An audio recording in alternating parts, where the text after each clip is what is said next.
switch to slides. I hope everyone downloaded the package, right? Hands up if you did. You did. You, sir? I'm doing it. You're doing it now, so I'll give you like 30 seconds to download the package. And once you download it, please do open up prerequisites.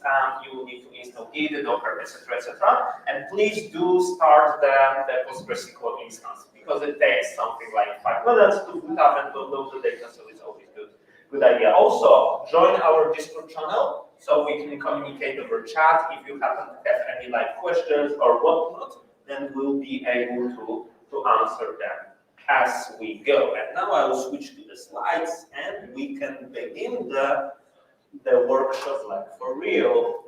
Okay, let me begin.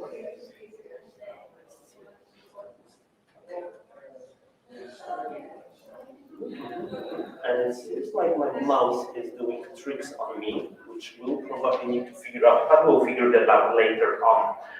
So, hey everyone, and hey everyone that is connecting online. My name is Adam from Metis, and today we are going to do some database debugging. We'll do something to figure out what to do when our database is slow. We'll work on some database observability. We are going to work on better CI/CD pipelines and basically propose a completely new approach to develop our applications, to deploy them, and to observe them in production to prevent issues from happening, and also to build a proper database guardrails in our apps. So the agenda for today is what we are going to do. We'll go through a couple of big steps. So we'll see how to integrate application with Metis, how to improve CI/CD pipeline, how to introduce database observability, and build some understanding of databases behind the scenes, how things work and whatnot. So let us begin with actually, before we move on to integrating everything with our platform, let us begin with the problem statement. What do we want to do? So the typical way we develop our applications is we write some code, we then deploy things, we do use some CI/CD pipelines, etc., and then we push things to production and see whether it works, right? However, things may break along the way. Hopefully, we have unit tests, we have end-to-end tests, integration tests, or whatnot, to catch those issues, to spot the bugs before we deliver to production, right? The problem is, though, that our applications, when they interact with databases, they may not necessarily work well when we are talking about the scale, and also when we are talking about how things work behind the scenes. Meaning that we use ORM libraries, we do use some SQL queries that are generated either automatically or we generate them by hand, and we do other stuff against our databases. And only when we deploy stuff to production or to the big scale, it's the only time when we see whether things are going to work well or not, right?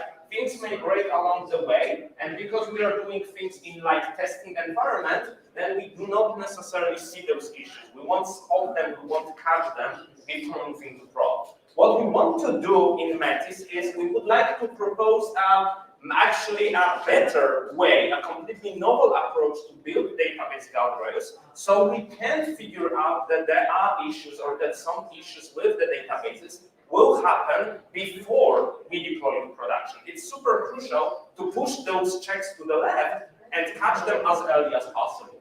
So let's actually go and see what could go wrong, and I can see we have a... Sorry, can we make it full screen so the screen is showing the slides?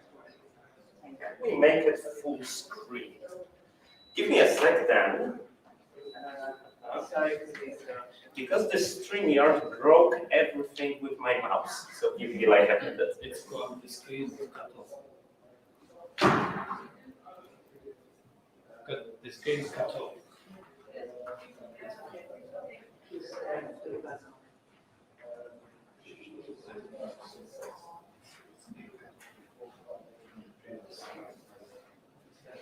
Yeah,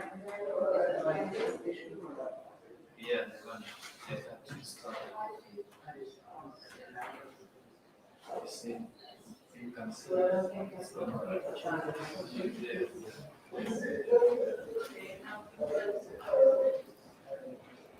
Yeah.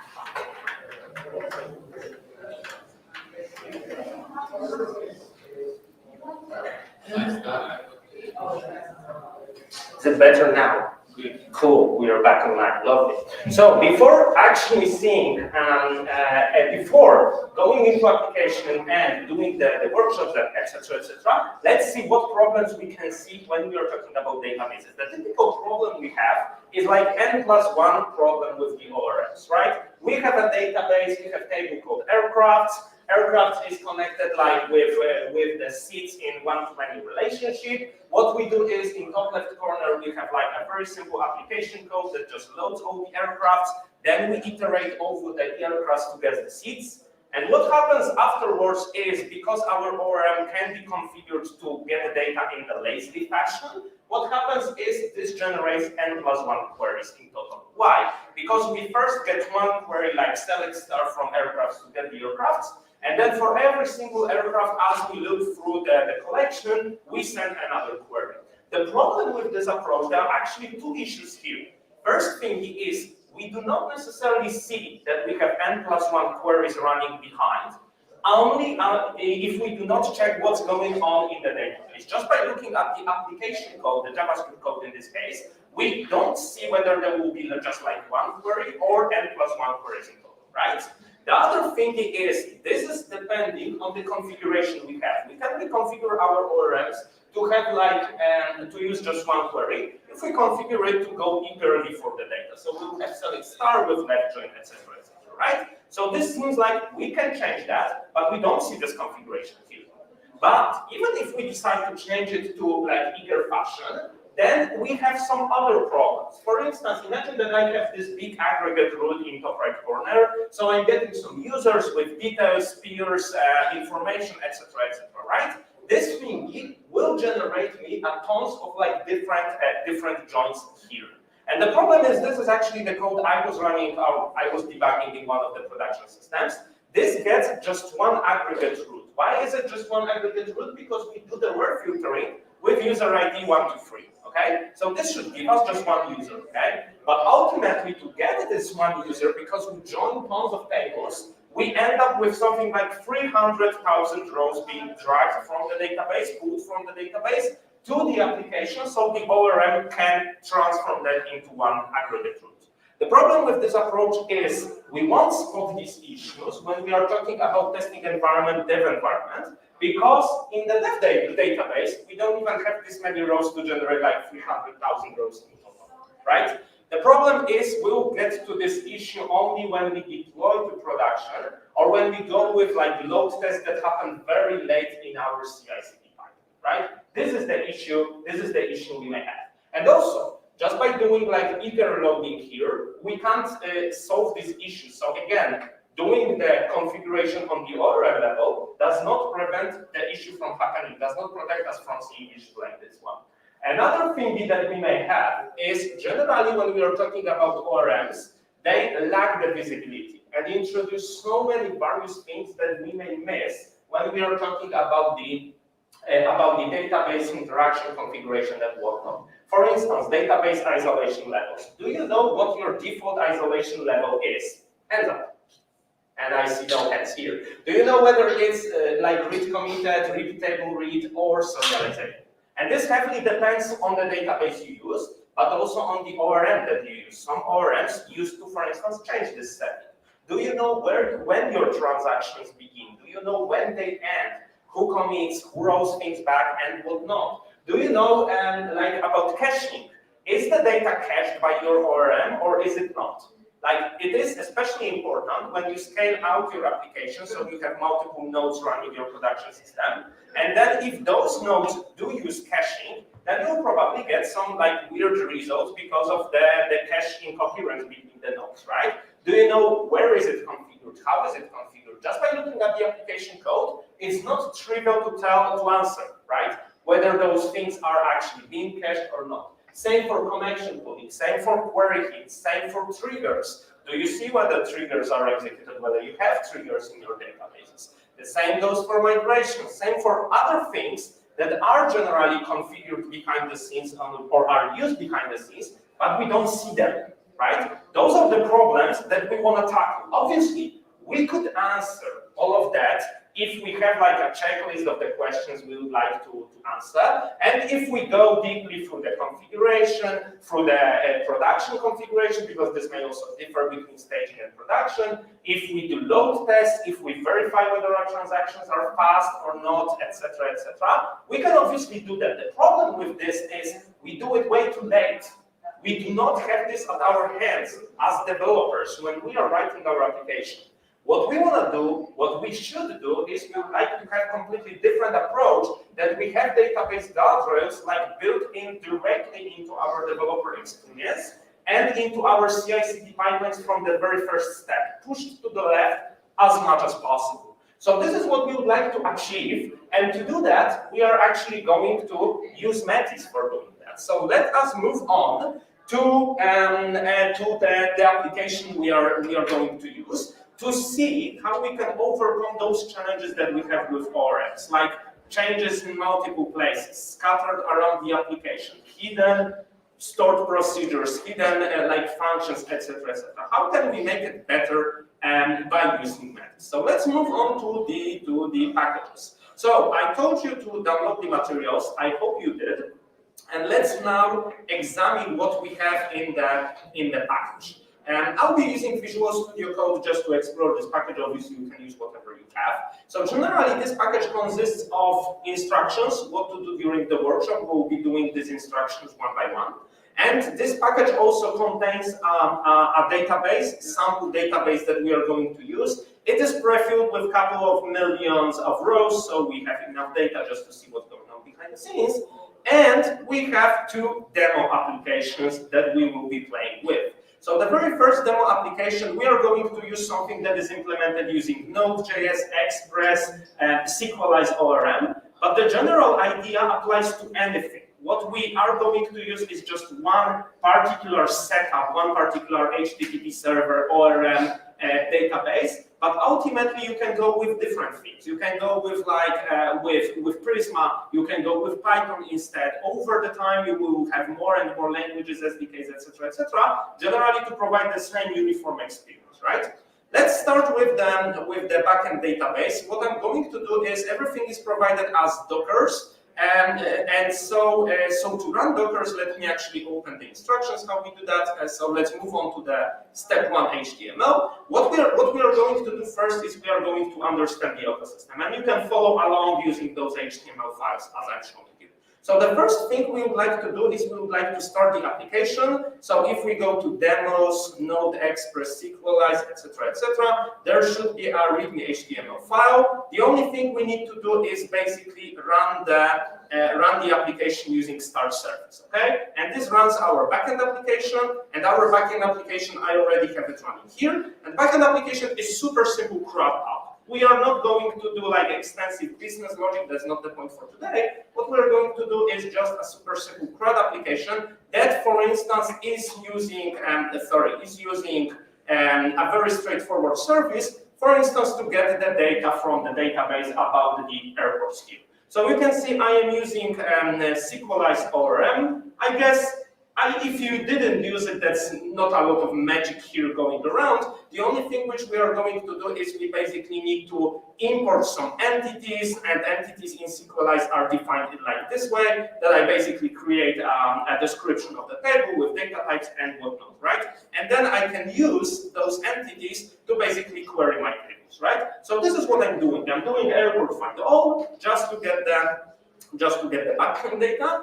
And the other application I have is the application Query Explorer that is implemented in Vue.js that I am also running here on the side. And when we open this application, let me just go to the proper URL. There you see it has one straightforward button with a couple of scenarios that we are going to run. So if I click show airports here, you can see that it did extract the airports from the database. No magic at this point. The problem that starts is if I were to ask you, hey, folks, what does this application actually do to get the data? Will it scale? Especially that here we have some other scenarios. For instance, there is a scenario that we call show departures from airports, and its tables come off a big table, right? Would you figure out whether this thingy, if I run it locally, you can see it work like in a split second? would you know whether it is going to run well in production or not? And this is what we would like to tackle initially. We have some code. Obviously, we could go to our backend service that is, for instance, something like flights, flight service JS. We could, for instance, check a code like this one, and is this going to work well? That's the case. That's the problem statement that we want to tackle. We do have application code, but we do not have the database observability and the database guardrails around. So what we would like to do is we would like to instrument this application using Metis SDK that uses OpenTelemetry behind the scenes to get some actual insights of what's going on. So the very first thing I'm going to do is, and this is all described in the step 2 HTML, this is where we create the stuff and we instrument the application, so feel free to follow along. We go to Metis page, and what we would like to do is we need to create a new project. So I'm going to create a new project, let's call it like CityJS. Let's create it. And when we create this project, what you see in this application is like we have three important parts here. The one in the middle is about like our staging environment and will show us the activity of everything going behind the scenes. The one on the left is pull requests that we are going to use to implement a better and nicer CI/CD, and the one on the right is observability of the production databases. So I have an API key button here in the top right corner. I can copy this API key, and now my application is already kind of enabled to use Metis, and the only thing I need to configure is I need to put my API key here in the Metis API. However, in order to integrate with the application, the only thing we need to do is we need to basically go to documentation and copy a piece of code that configures everything from the OpenTelemetry. Do you know OpenTelemetry? Hands up if you do. Okay, seems like you do not. And so I'll quickly explain what's going on. So the OpenTelemetry is basically a modern standard of getting everything about getting the observability of our applications. Like when we send an HTTP request to our application, get, put, post, whatever, we would like to see everything that is happening behind the scenes. And for many years, it was kind of hard. Logs were not standardized at all. There were no even standard HTTP headers for doing that. People were implementing various things, for instance, their own port timestamps, etc., etc. And then a cloud-native foundation came up with this OpenTelemetry thing. OpenTelemetry is an open standard that allows us to instrument our applications on multiple levels. What we can see here in the source code is that we are instrumenting our application, for instance, on HTTP level, right? But we can also instrument like the database interactions. We can instrument every single part of it to get meaningful and standardized like way of exporting logs, metrics, traces, and whatnot. So just if we instrument every single part of it, what we can do then is we can figure out that this single HTTP call, for instance, resulted in this calls to the database or this calls to like external services, etc., etc.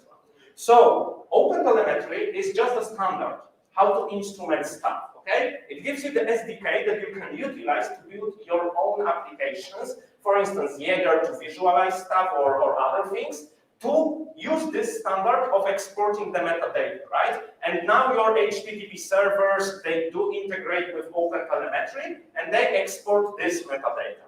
What we now would like to do, and what Metis does, is we introduce this completely new approach that we not only get the statistics like from HTTP, but also from the database, from SQL driver and whatnot. We call all of that, we connect all of that together so that we can see what's happening with the database behind the scenes. And let's see that in action. So I did copy the API key. I put it in the .env file. I do have this tracer. This tracer exposes one method that is called start Metis instrumentation. I just call this start Metis instrumentation here in like line 4 when my application begins. What I would like to do now is I need to recreate my backend, okay? So I am going to rebuild the container for my backend, and then we'll see that this time this application, when it loads up, it will actually use the Metis and will provide us the instrumentation that we need. So let's give it like 30 seconds to download half of the world of NPM dependencies, and then we will see everything up and running.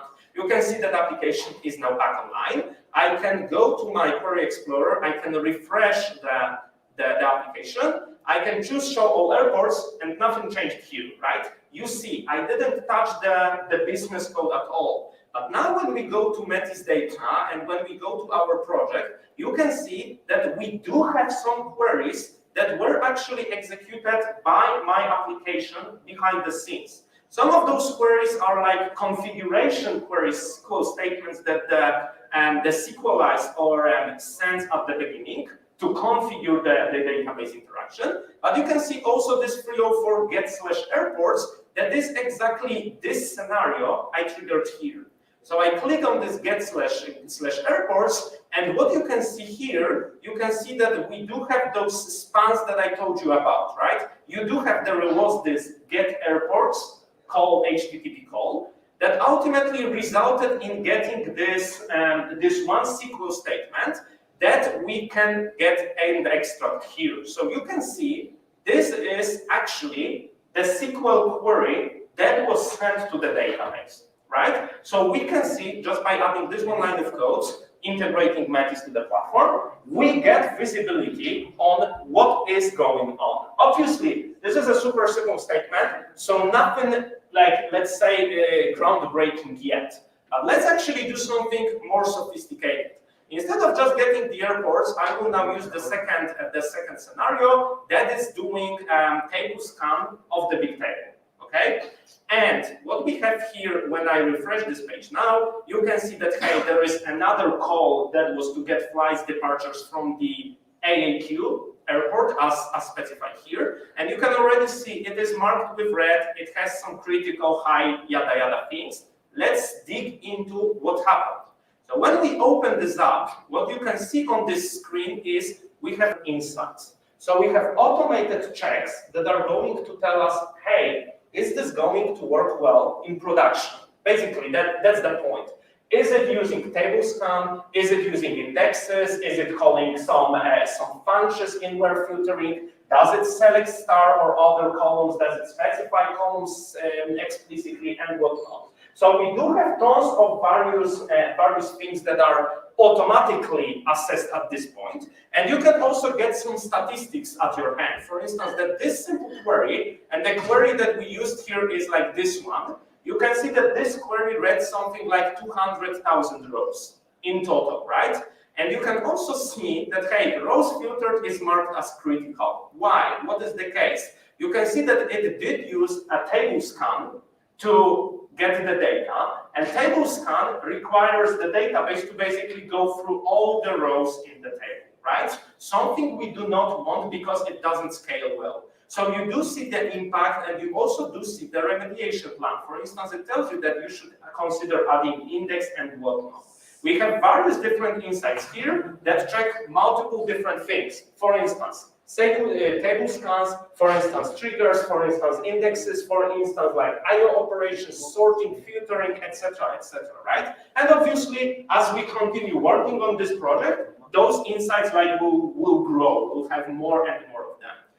Another thing that we can do is, this gives us this understanding of what's going on behind the scenes. If we go with those like tabs to the right, we enter some more, let's say, expert type of knowledge we get. So starting with SQL, you can actually like hover over like tables, and this should give you some details about like the tables which are executed, which things are actually scanned and whatnot, etc., etc. This gives you the SQL query, this gives you filtering, etc.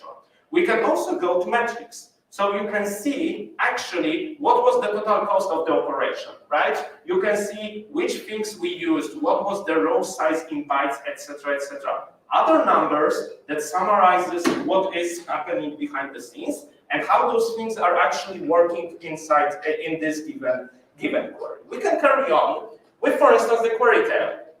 At least in this case, it's rather straightforward because we just got one operation just to sequentially scan the table. But later on, we'll see that we'll be examining some more sophisticated SQL queries, and we'll see and get some understanding of the actual database operations, how they are executed behind the scenes, okay? And we can also get the native execution plan provided to us by the database, or the list of the tables that we are actually using and what buffers we used, IO caches, etc., to extract the data from the database. So this is all that we get.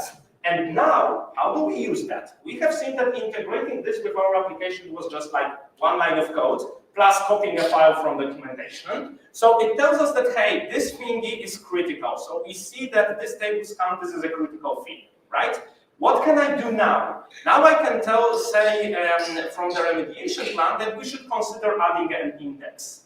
And if we go to the backend of my application and actually to flightservice.js, you can see that I have another method here that is using flight index table. And this is something that I created on the side. I just copied the flights table on the side, configured an index on that. However, in your reality, in your real application, what you would do is you wouldn't touch the business code at all, right? You would just go to your SQL engine, SQL database, create index over there, and hope that it all works well. And this is where we would exactly miss the clarity, right? Because the the business code hasn't changed at all, right? But your query would now run way faster. You wouldn't see the change actually happening in your CI/CD pipeline. You wouldn't understand what changed behind the scenes. This handcrafted scenario only shows you that I am using like different table, but in reality you wouldn't. So you wouldn't see these changes. And this is what Metis gives you.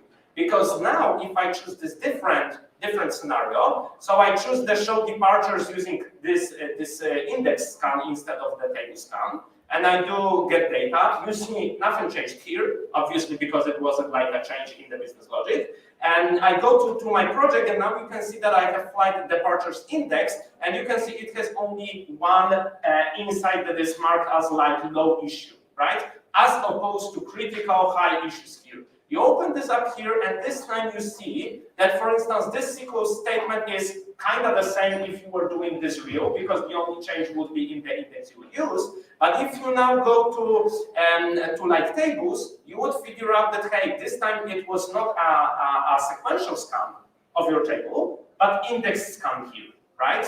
So this is what you can get just by integrating with the Metis application. And now by dropping in this one single line of code, what we have is a full-blown observability, right? That's a good start. So now our application that I am running locally here, this is a very good start. We have an app that can perform and can send some spans that we see in the app and to the Metis platform, so we can examine that, right? Now, what we would like to do next is we would like to actually wire that up into the CI/CD process, right?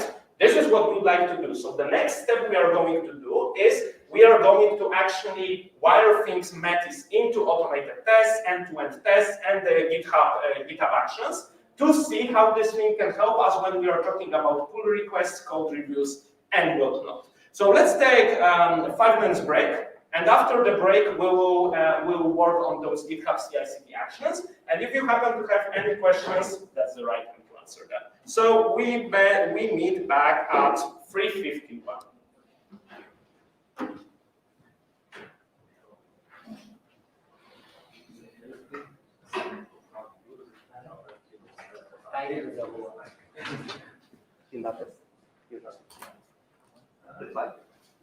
Yes.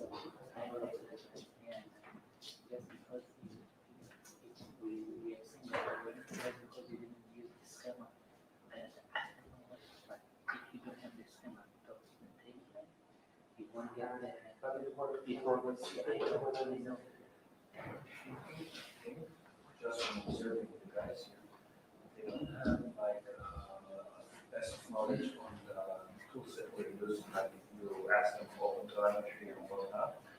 So I would just ask like clarification if they know of a subject. For example, you know what is a table scan. It's funny, but from what I'm just from observing here, not sure they know what you're talking about. We'll get to that then.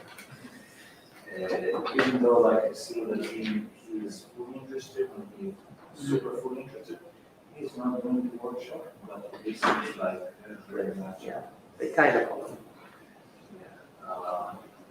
So maybe we need like to ask them, you know, what is that, whatever. Good point. Good point. I see that the entire crowd is excited. No, but you are. Good we didn't bring all with us. Then it would be more about. Yeah, that is interesting that they have 40 registrants and only 4 people showed up. Yeah, I don't know, we don't have an A/B testing. I think that the title when you database is low Metis to the rest of it. Maybe we should reconsider the title, like try different title, and let's see. Maybe. Like maybe like implementing databases. Yeah, the better not making it. Figure out what we're trying to go first. That is the point. Anyway. Let's do it.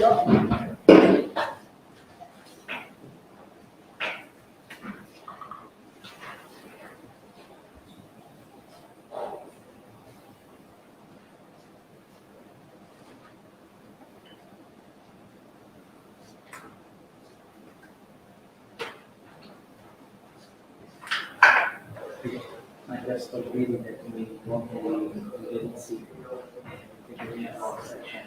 I'm already aware, But but the instrumentation was different, and your query had the schema name for the table name. Here, if you get look at this SQL statement, there is no schema name specific. The connection. It's initialize the schema as an active schema. Yeah, but I'm doing it for a month. So I didn't change the ORM part at all. I doubt that. You change all the game or you just Last week. synchronize the Last week. It was last week. that's what Okay, anyway. Let's do the this. session is good, like your from what Thank you. Thank you.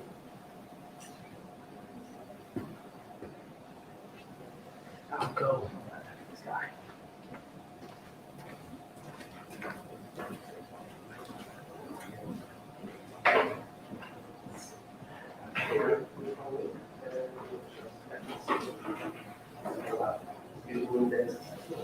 I'm looking, so Just asking. So, okay.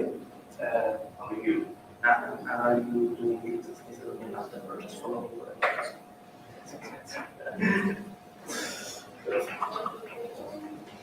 I just noticed everything here. That works. That's right.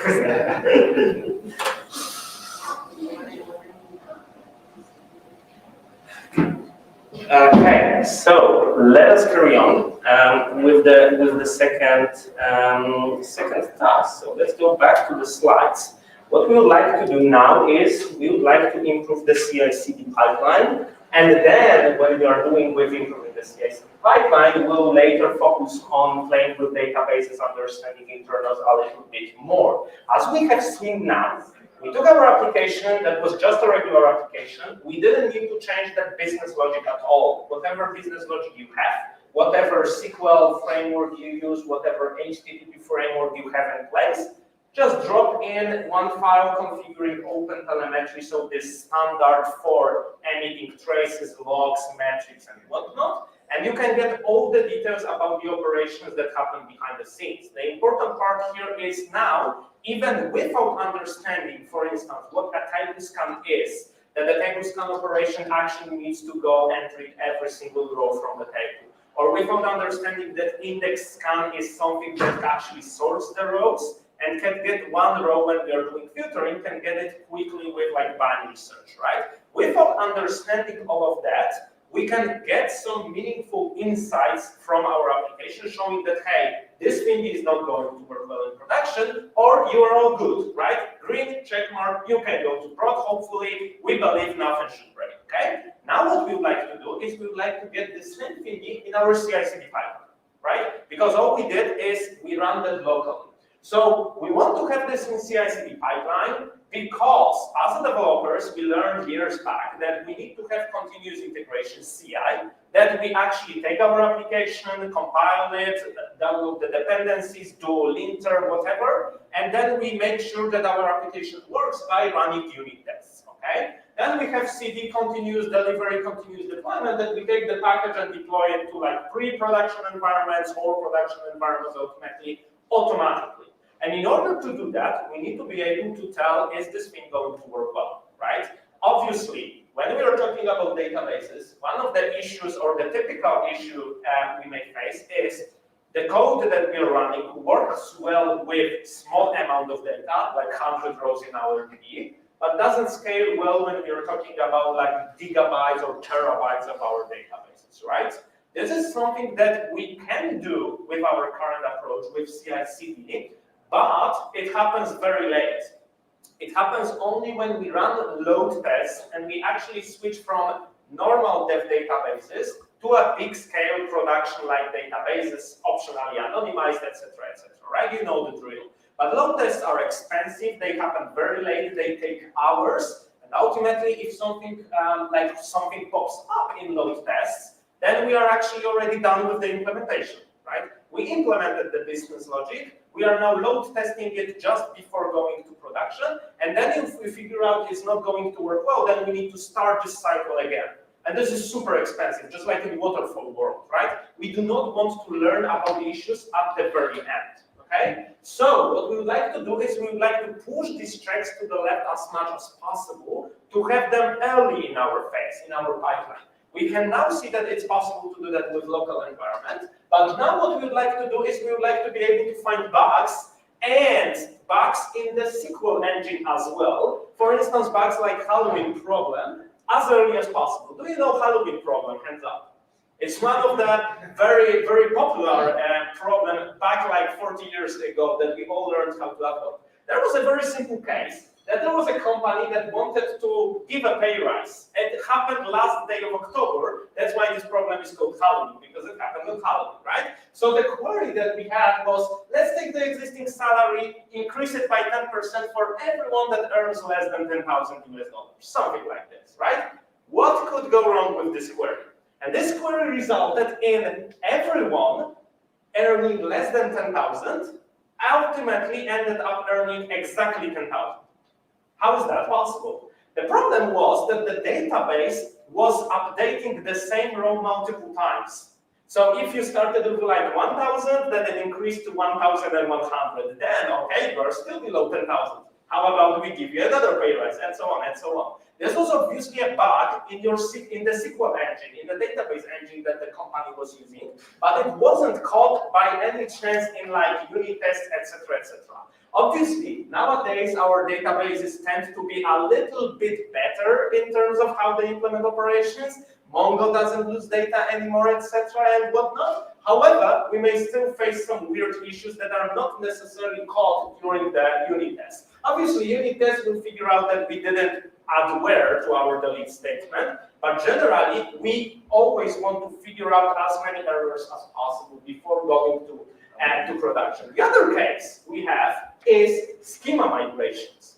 Like if we are talking about adding columns to the database, removing columns from the database, from the table, or changing column types, those are things that will easily work on our local environment, right? Most of the times we do it by hand, not to mention, and only then we code the actual script, or we just use the SQL ORM that does the work for us.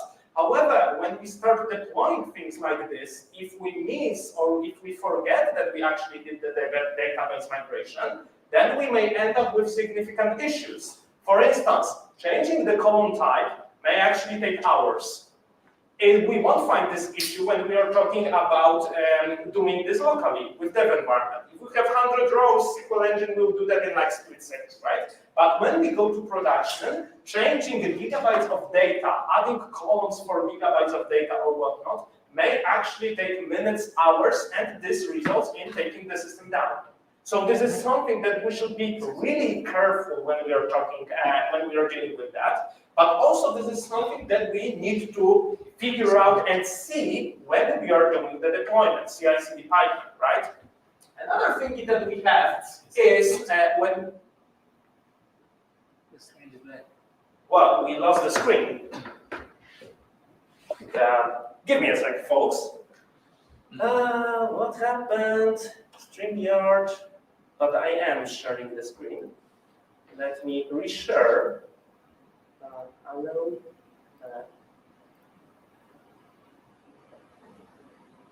Better? Yeah. We're back in line, lovely. So another thing that we may need to deal with is when we are actually doing deployments on large scale, meaning that if your application is running on multiple nodes and you can't replace these nodes atomically, I mean, you have 10 nodes, so you either deploy another 10 nodes and then you do the load balancing switch.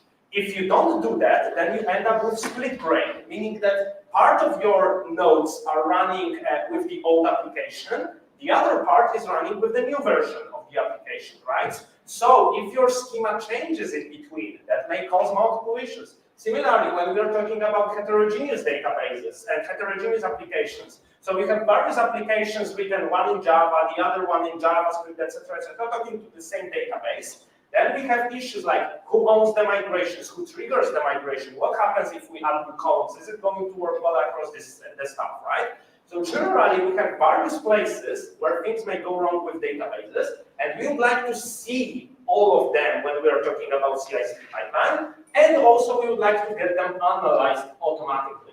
So that's the idea, and what we would like to do now is we would like to introduce or integrate a nicely done CI/CD pipeline with our application, so we get Metis integrated in that step. So the very first thing I'm going to show you is if you go to this application, there is flightspec.js. So this is like a very straightforward end-to-end test here that you see that we are just calling this flights departures RQ in our test, etc., etc. Also, what I'm doing is before running any test, I call start Metis instrumentation, so I also instrument the application using Metis in the end-to-end tests, right?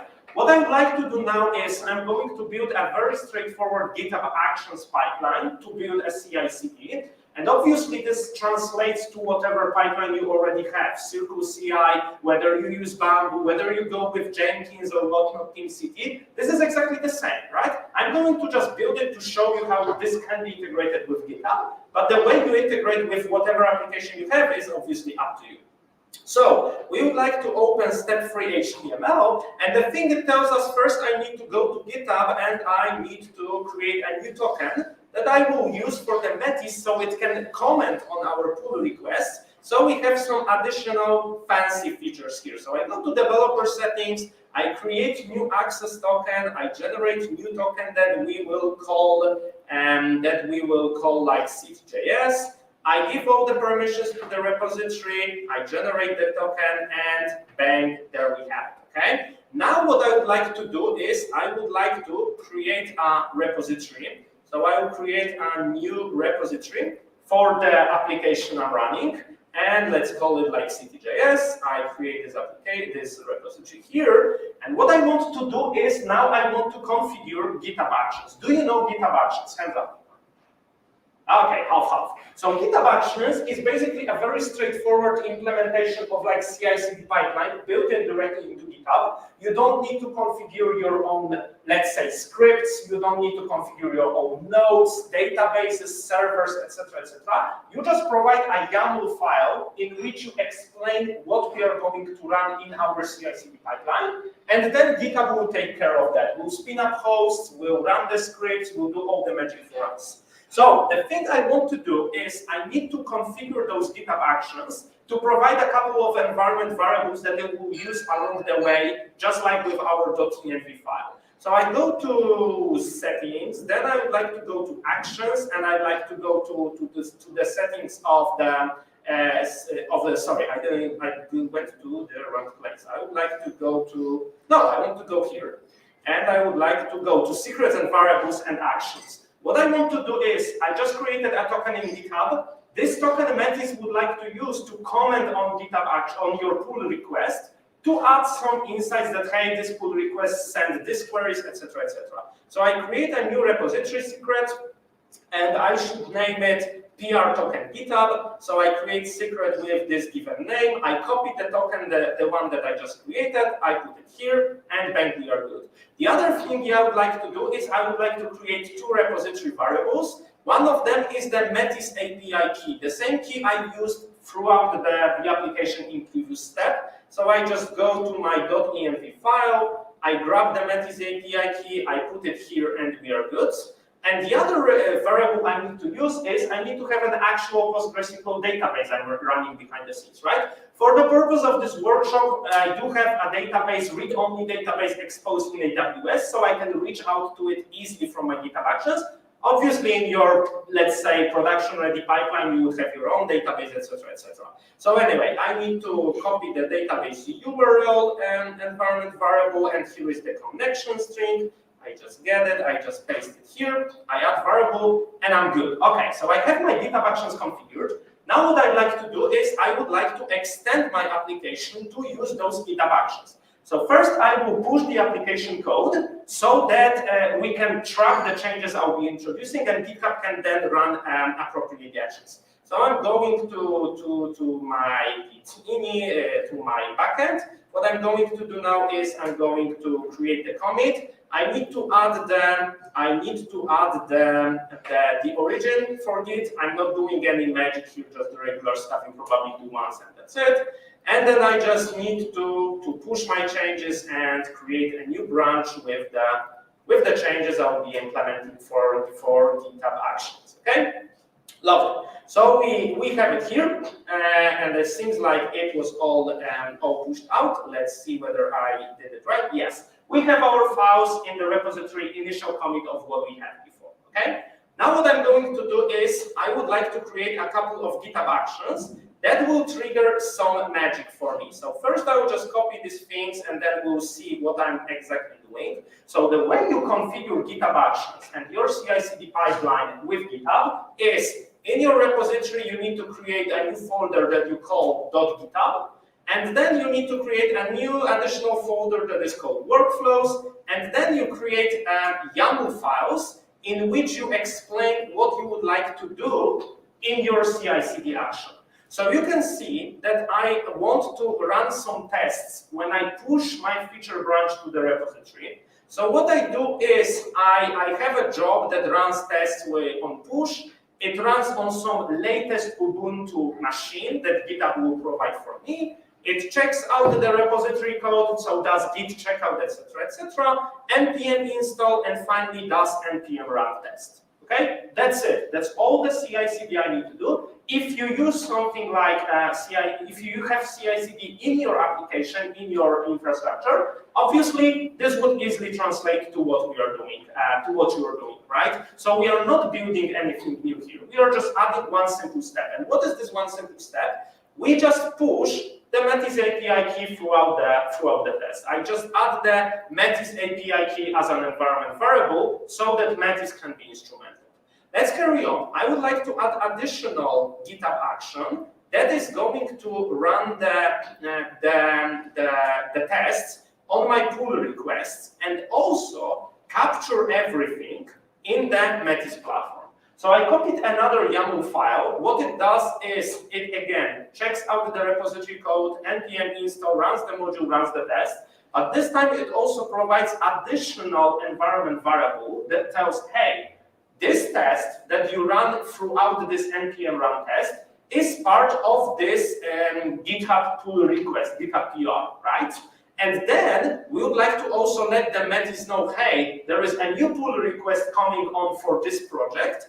Please tag this pull request. So you can see that what we are doing here is we are taking some action from GitHub Actions Marketplace. So you don't need to write any code, you just ask GitHub, hey, there is some GitHub action provided by Metis, just take it, run it throughout this workflow, okay? We do it, and we also provide, obviously, database URL and other environment variables for Metis instrumentation. And what we wanted to do now is I would like to push these changes. So I added these files. I hope I didn't mess up with the names. I just commit, add, and push, okay? New branch was pushed to the repository. So let me now go to the repository, and you can see already that, hey, changes branch has been pushed like less than a minute ago, right? This is the feature branch I pushed. I go to my GitHub Actions. For those of you who do not know how the thing works, the GitHub Actions in general, you can see that all your workflows are now triggered. GitHub automatically scanned your repository, found that, hey, there is a YAML file that specified that you would like to do something when you push to the repository, and then it runs this workflow, and you can see that, hey, it's running a various steps that we configured. One of them was obviously run tests, and this run test is running these two tests that I specified in this flight spec JSON. And we can also now go to our Metis project. I can refresh the page now, and we can see that, hey, those two things that we run in tests are actually now captured in the platform. So I did run npm run tests, and you can see all the insights. You can even see the sequelized demo GitHub on push. So we can see this thing was captured automatically. But we can do even more. What we can do now is I can go to my repository, and what I'd like to do is I would like to create a pull request. So I'm done with my feature branch. Now I would like to share my code with the team, ask them to review. So I just create a new CityJS pull request. I created this pull request. I let it run for a bit. And you can see GitHub also automatically picked up all the workflows that we configured for this one particular pull request. So you can see there was already test application on push, but also there is also test application on pull request. Okay, this is this other workflow I just created, and you can also see that Metis is telling you, hey, we just analyzed your SQL comments, all the SQL comments that you run throughout your workflow, and you can get some insights about these comments if you follow this link along. So if I open this link, you can see that I have all my tests captured automatically here.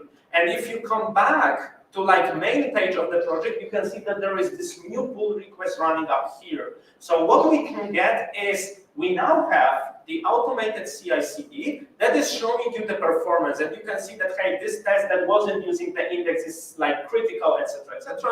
Everything else is low priority in other fields. So what you can do now, if you wire this up into this application, what you can do is you share this pull request with your friends. Obviously, you configure it just once in your application. This is how we typically configure CI/CD. You use this with GitHub Actions. You can use whatever CI/CD later on if you would like to do. Some other CI/CDs will be supported as well. And what we have is not only you get the automated tests, unit tests, and checks inside the pull request, but you also have all these insights directly straight into your application.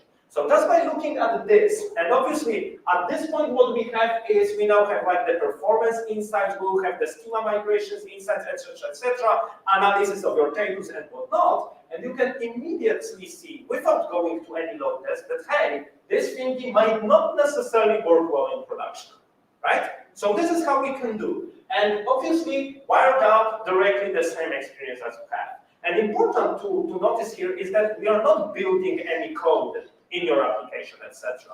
You just take what you have, plug in one method run Metis instrumentation, and then plug in one YAML step in the GitHub Actions, and we are good. And this is what we would like to have. Now we have a true proper database guardrails showing us that, hey, this thingy may not work well in production, and we didn't need to run any load tests, didn't need to go to production database, didn't need to do any special magic, just plug in a couple of lines, and we are good. So this is where we wanted to be. And now let's do a quick recap. So first, we integrated our application with Metis, and we see how to capture spans. Then what we wanted to do is we wanted to improve our CI/CD pipelines to create this completely new approach of having database guardrails pushed to the left. Done. Now what we would like to do is we need to understand that things may actually break not only when we deploy them or develop them, but also after they get deployed to production, right? It may be that depending on our, let's say, peak traffics, whether what time of the day it is or what day of the week it is, we may have completely different requests coming to our application, right? We may have completely different traffic distribution, different edge cases, different even countries using our application and whatnot. So it's not only about developing the app, but also how to observe the production database, how to monitor how things work behind the scenes when we are already done with the deployment, and to quickly figure out and root cause all the issues when they happen in the database in production, right? So this is what we are going to tackle in after the break. So let's take another 5 minutes, and then we will go on instrumenting our production databases and observing how it works in production. So we come back for 18 per night clock.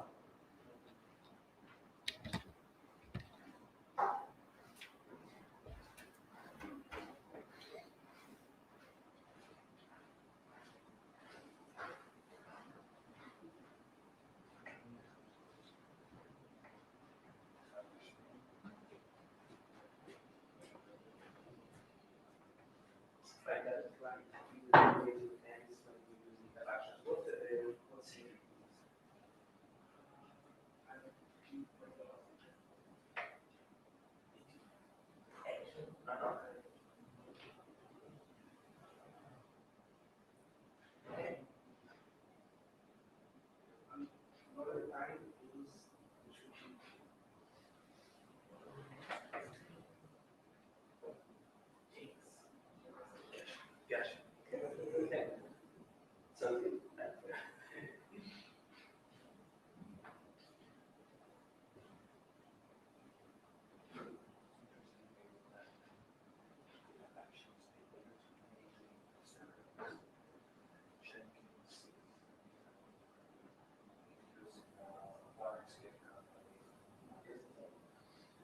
So I think that actually was very expensive. And I think everybody uses GitHub, and GitHub is very small.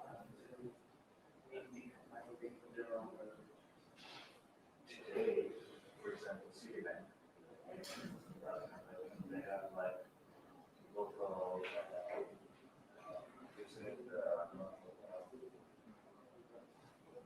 ORM GitHub. GitHub is offering now add yeah. So GitHub is also basically sharing best practices. GitHub or GitHub, any other kind of GitHub.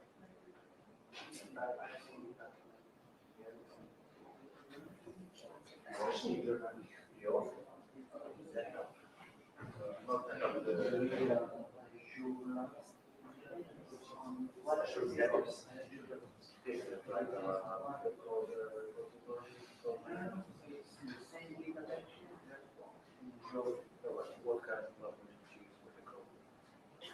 Storing code. You have actually, you have Jira, I think is just. Yeah, and they had actually, Why one day the transition? that's because they want to get, they can respond to the programs. They actually, You know that GitHub actually is a software based on when I try to run a intervention on production, I use mapping the intervention and trust the action using a assume role, so it's enabled in AWS entity. So GitHub actions that will be running in AWS. That's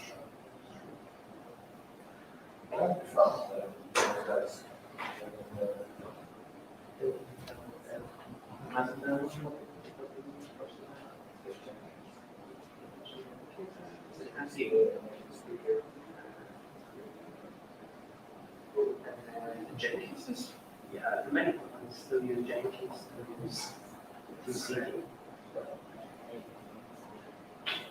Everyone does. But you have to use it like 15 years ago, there was something No, else. Jenkins, TCP, you see what? you have CFS and .NET. Yeah. I remember you had like a release manager. You had like a Yeah, release that's- manager. I had it as well. Yeah. In banks, gosh, I had to fill this big form and I want to do release, here is your thing. And then once we had an after party, the guy actually from the bank he came to the after party and those printed out. He was typing to see Yeah. Great. Okay, let's carry on because we have a couple more stuff to do and not much time.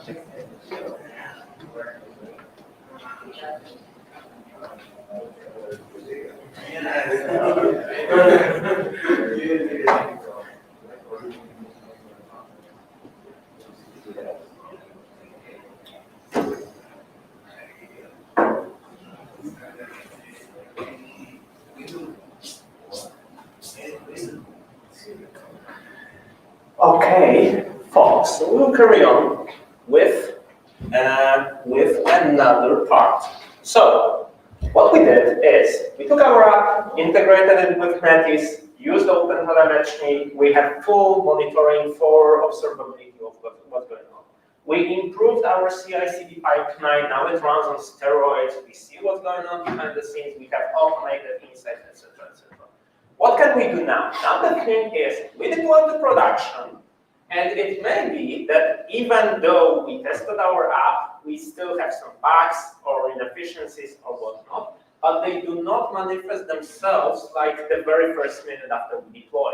Why? Because, for instance, if we are running, let's say, video service, when do people watch videos? Obviously, Saturday evening, right? But if we are talking about logistics app or, let's say, ticketing application, when do people use our application?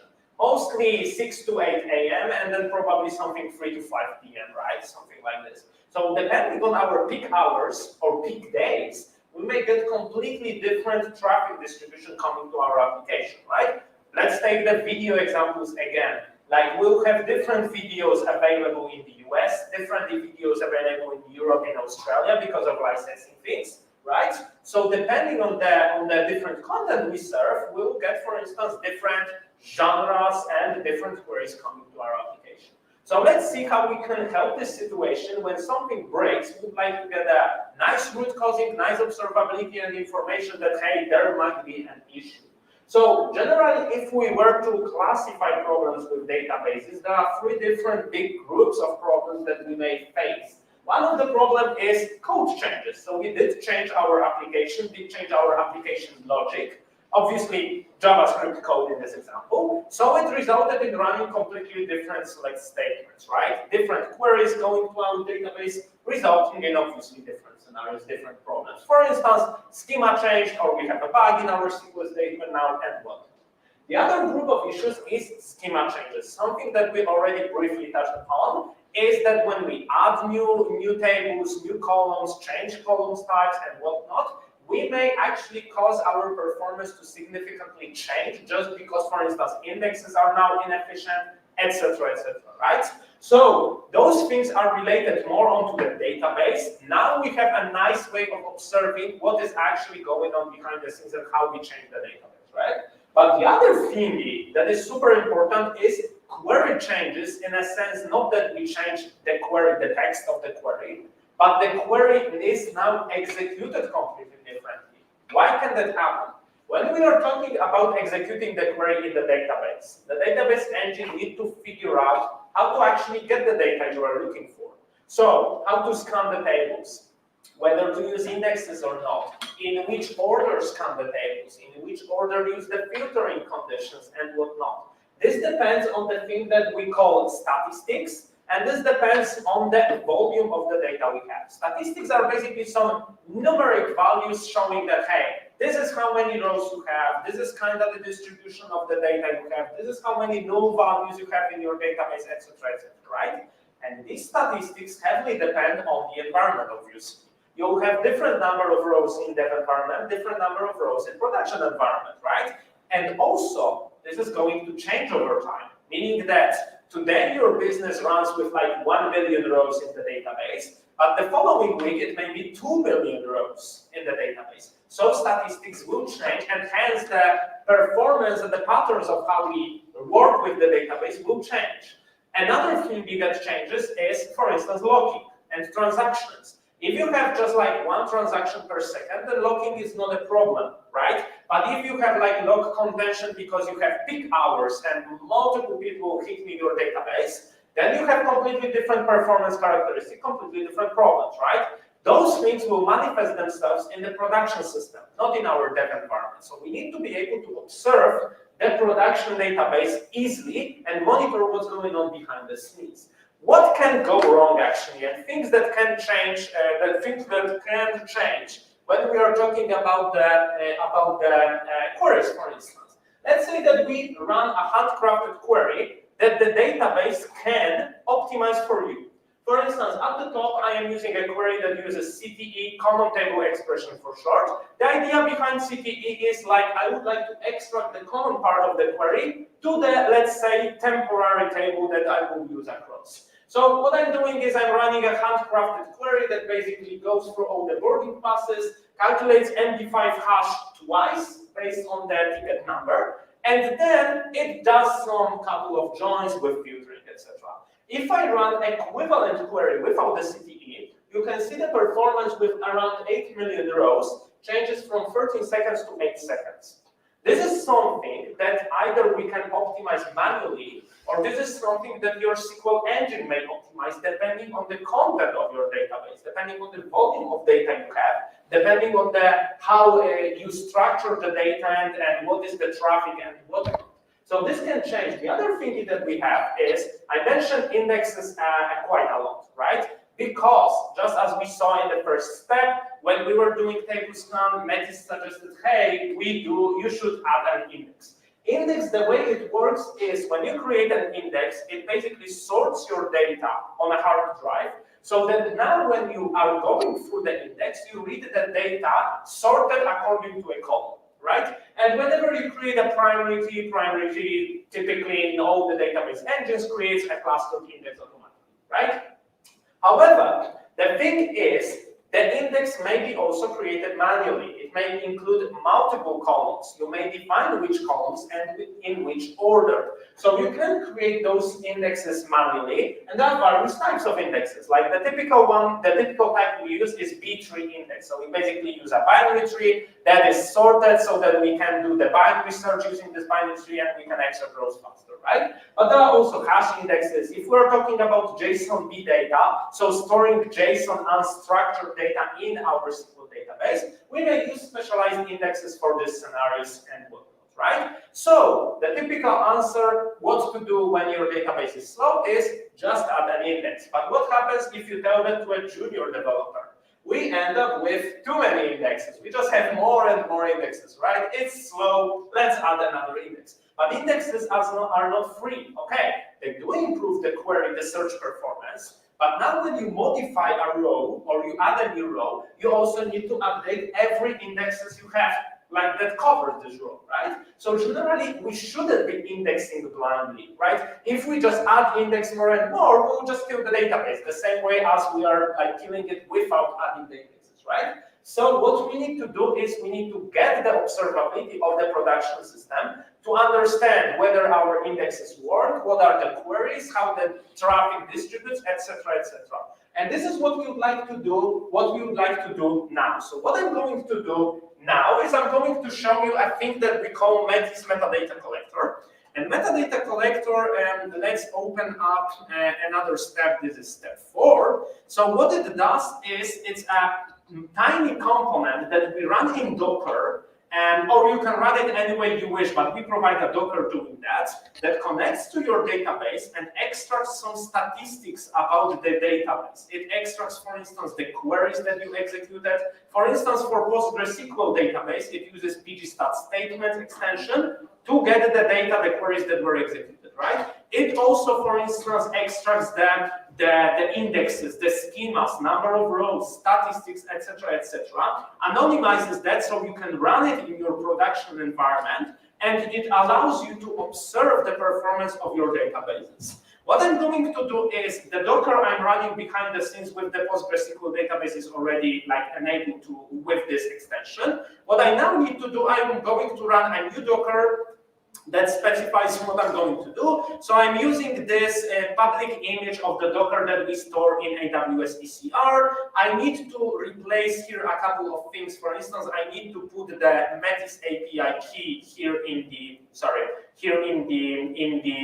settings, and also I need to configure my my connection string to this database. So I specify the connection string here, and what you can do, this is the command that I'm going to run. Now, the way it works is you run this Docker constantly 24/7, or if you are running this in AWS, then we provide a CloudFormation template that configures an ECS cluster for you. So basically a cron task that will run periodically.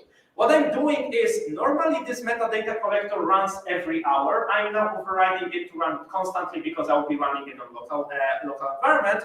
And normally the metadata collector runs only some queries, like depending on different time of the day. Some queries it runs like daily, some other queries it runs every like 6 hours, etc. Now I'm asking with this parameter to ignore this setting and to run all the queries automatically. Okay, so I copy this thingy and I would like to start a new terminal. I type this command, I press enter, and let me run it. And you can see that it did connect, it did specify various things, and it printed out tons of logs. But what is important to us is if I go to my main page of the project, you can now see two additional things here. You can see that I have a new server that is called localhost, and I can get schema analysis, for instance. And the schema analysis shows you all the tables that you have, right? And it also analyzes tables for you. For instance, it analyzes whether we have like how many rows we have, whether we have a primary key, whether we have like duplicated indexes, what's the size of the primary key, and whatnot. You can see similar insights as we saw for the query performance. Now we have for the database, right? This is the thingy. The other thingy that we have is we have the observability reports. So it's going to show you, okay, how many rows you have, what's the size of the table, how many dead rows you have, and whatnot. It also analyzes your indexes. This time it shows nothing because I just started it, and it will show you index statistics only after some time. So I will quickly move on to the demo project we have just to show you this feature. And for instance, the index usage would look like this one. So you can see that, hey, we do have tons of various indexes. You can see their daily usage. You can see whether the index has no usage in like the last 14 days, etc., etc. You get that out of the box just by providing one connection string. Another thing is query statistics. For instance, you can see that, hey, this query was executed like multiple times, and you can see that this query changed performance from like over the time to like slow down, etc., etc., and whatnot. You can see your extensions, you can see your database configuration, everything in one place that quickly shows you what the production system actually is and how it works. So generally, the idea here is that you plug this into your database across all your environments you have, production, non-production as well, testing if you want, and you get a true nice and nicely updated statistics about the performance of your database. I also told you that we provide a CloudFormation template. So if you would like to run this, let's say that you run your stuff in or you have AWS infrastructure, then the only thing you need to do is you use CloudFormation to deploy this template, and this will create an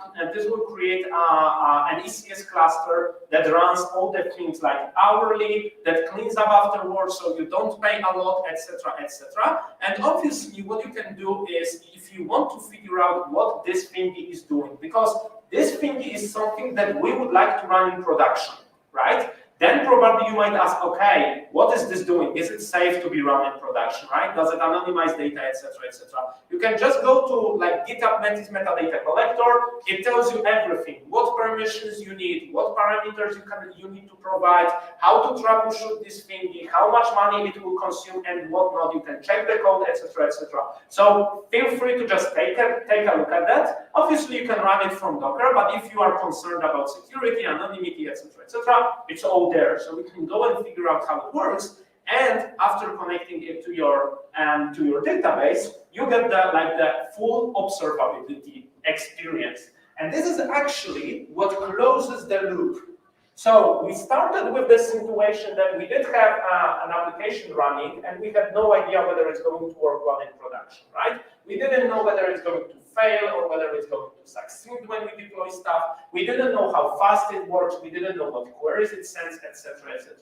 Now, just by integrating things in like probably 10 or 15 minutes once you are done with these workshops, you can see first the performance of everything you run behind the scenes. You can get CI/CD on steroids and get the insights. And ultimately, what you can do is you can also get the production database observability, showing you how these things work behind the scenes and showing how your production system performs over time, right? So this is what we do.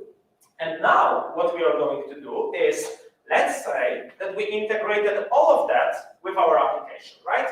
We have everything in place. And now this thingy shows us that, hey, there are problems, issues, or whatnot. So now we would like to fix them. Obviously, Metis gives you some automated remediation plans, how to fix that. But what we would like to also do is we would like to get some understanding of how SQL Engine works behind the scenes. What it does, why it does the things that it actually does, right? So what we are now going to do is we'll quickly run through the last element of this workshop, which is CLI tool, and we'll also see how to reason about the database internals and how to figure out what is happening behind the scenes to get some better understanding and deeper knowledge. So whenever we actually execute a query, whatever SQL query, it goes through various steps, various phases of as it's transformed by the SQL engine. It all starts with the parser. So first we take the text of the query, select star from table, yada yada, and it needs to be parsed into some form that computer can process, can reason about, right? Now, we know that some queries are equivalent to others. For instance, I can change the alias for the table name, right? I can change the alias for the column to some extent, and it's equivalent. So we would like to parse the query and rewrite it to some normal form that is like uniform, standardized, and the SQL engine can reason about, yes? Once we do that, here comes the most important part of executing the, or actually the biggest part when it comes to performance, when it comes to executing the query. We create a plan. So SQL engine, typical SQL engine, I'm talking to PostgreSQL, Microsoft SQL, Oracle, and whatnot, it first creates a plan how it's going to execute given query. A plan that consists of information like which tables it needs to access, whether it uses indexes, if there are multiple indexes, which one to use, right? Whether if there are multiple tables to be joined, how to join those tables. Is it like nested loop join, or maybe it's using some sophisticated hashing logic, etc., etc. So some database engines even create multiple execution plans and then compare them to choose the best one, so the cheapest one.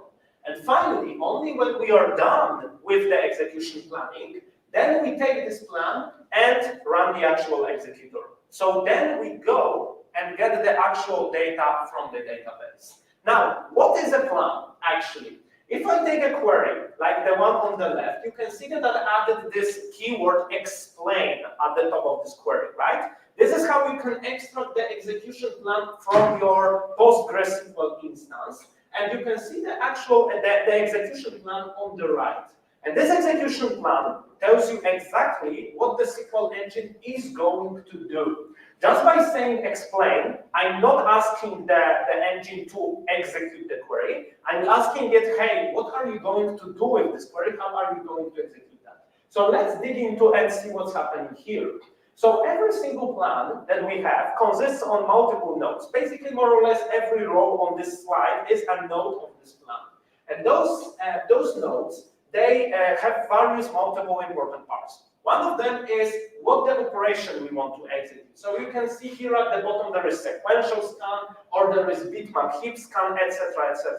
So those are operations that SQL engine tells us, hey, I'm going to read this table, for instance, sequential scan on airports data. I'm going to read this table using a sequential scan. So I will go through every single row, read it, do do something with it. Then we also have some other operations like looping, filtering, ordering, joining, etc., etc. And we also have information like, for instance, that we want to filter using flight ID with this condition and whatnot. But the other thing, which is super important, is every node has a cost associated with it. So it tells us how heavy, how expensive the operation is. You can see that the cost is something like 6 or 128 or whatever else, right? This is an arbitrary metric that the SQL engine uses, and only SQL engine knows how to interpret that. But basically, it comes down to something like, if this number, like I compare two plans, I compare their costs, I choose the cheaper one. That's basically the idea, right? Obviously, those numbers do matter to the SQL engine, so it can reason about these things, because it needs to come up with these numbers, need to assess them, estimate them, etc., etc. However, ultimately, the cheapest plan is selected. Now, those costs can be evaluated against various different dimensions, let's say. For instance, if I'm doing a nested loop join, let's say that I could use different joining strategy, for instance, merge join or hash join or whatnot. I would like to do, what I'd like to do is I would like to estimate how heavy that is and then choose the cheapest option for that. However, to do that, we only estimate the cost. SQL engine uses the statistics, so numbers showing how many rows you have, what is the index usage, whether the index usage is actually like in memory. Maybe my data is already in memory. Maybe I have some caches, etc., etc. How much data I would need to cache to execute a given query, right? So those are various statistics that the SQL engine can use when planning how to execute the query. But then, when we actually start executing it, we may face the reality that we were wrong with this statistics, right? So how do we update the statistics and how does it happen? We can always ask our SQL engine to update statistics just to do something. For instance, here I can run a command analyze verbose in PostgreSQL, and it will go to every single table, scan it, update the number of pages, update the number of rows, update the number of dead rows, so rows that are not necessarily used anymore but are still stored in the data, update other things, and this is how we can refresh the statistics. SQL engine does that periodically, especially after we add a big chunk of data, but it doesn't do it all the time. Why? Because it takes time. This is heavy. To analyze your whole database, to rebuild your indexes, to rescan your indexes, takes time, and it's generally heavy, so we wouldn't do it like during our peak hours, right? But nothing stops us from running that like on Saturday night when we are off the peak hour traffic or whatnot, right? And once we analyze those statistics, or once we have these statistics, we can generate two different plans. The plan on the left you see is the estimated plan. So this is the plan that we created based on the estimation of our statistics, tables, and how we would like to perform. Plan on the right is the plan for the same query, but this time it's the actual plan.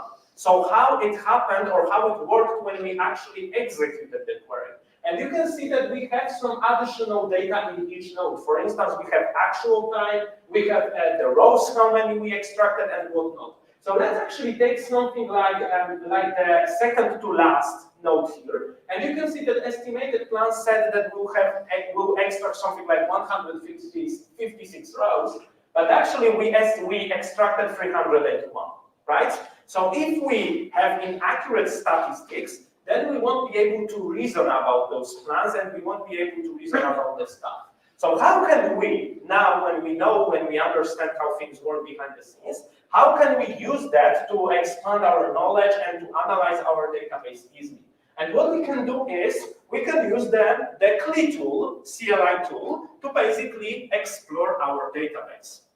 So let me open step number 5. So the last thing we have is we have a CLI tool that integrates with the platform and that allows us to do the ad hoc queries and to play with the database. So let's say that I would like to go to the CLI package. You can see there is a binary for the Metis CLI. What you can see is this thingy is like a CLI tool that provides a repo load. So you can see that it is like interactive. And if I, for instance, just press H, you can see that it's already like suggesting that, hey, there is a command named help, right? So if I press tab, what you can see is that it suggested what I would like to run. And if I enter help and run it, you can see how many various things I can execute. I can use macros, I can connect to databases, I can list tables, I can describe tables, etc., etc. So this is a great way of analyzing the stuff and doing ad hoc queries and observing what we have. So if I would like to, first I would like to connect to my database. You can see that I do not have any connection to my database. So first I would like to add a connection that I will call dev. That should connect to localhost on the default port, and the database name is demo. User is Postgres, so basically I'm using the database that I'm running locally. And now when I connect, you can also see that like this auto completion works even with like dynamic parameters, right? I added connection named def. It already suggests that, hey, maybe I would like to use def. Lovely. So I connected to my database. It printed out some statistics for me. What I can do now, I can, for instance, do list tables, for instance. And this is all the tables I have in my database. If I go back to the script, what else I would like to do? I would like to describe the table, yes? So I can run describe table booking flights, and it's going to show you that, hey, those are the columns, those are the data types, those are the indexes you configured here. Everything at your hand, you don't need to go to Stack Overflow, how do I list the tables and whatnot, you have it working at your hand. But also what I can do is, I can run table analysis. So if I do table analysis of booking the flights, bang, it is automatically analyzing and providing me the metrics for indexes, for some statistics about like primary keys, whether they do exist or not, what the number of columns is, etc., etc. And ultimately, it also runs some automated insights on the table, just like that, right? The same thing that we observed with the query performance in step one, later on with the database analysis when we were using metadata collector. Now you have it like automated here, right?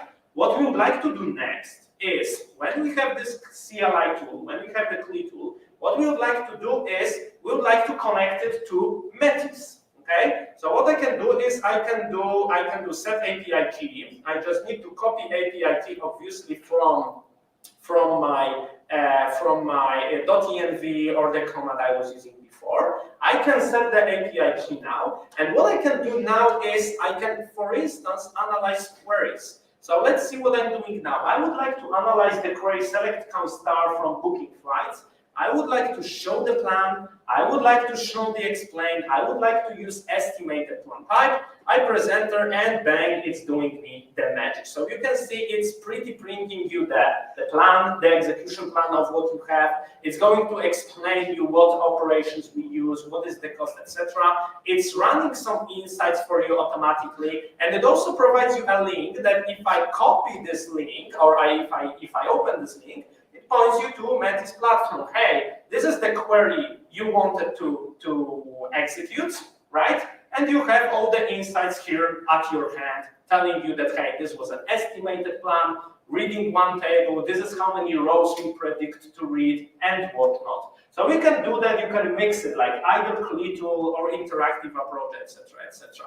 What we can do also, what we can do next is, if I go to my I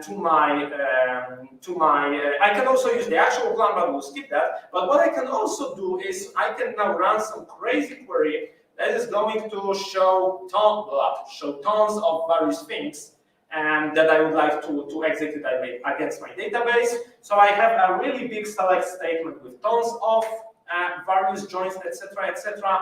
And you can immediately see that, hey, the execution query plan is now much more sophisticated, that there are multiple issues with this query. I can open up my Metis and it's going to tell me everything I had. If I now open the query tab that I showed you briefly before, now you can see that, hey, this is actually a much bigger thingy. It's going to use index scans, performance issues, etc., etc. You can see like IO buffers, miscellaneous data and whatnot. You can see everything that actually happened behind the scenes, right? Just with this one little command.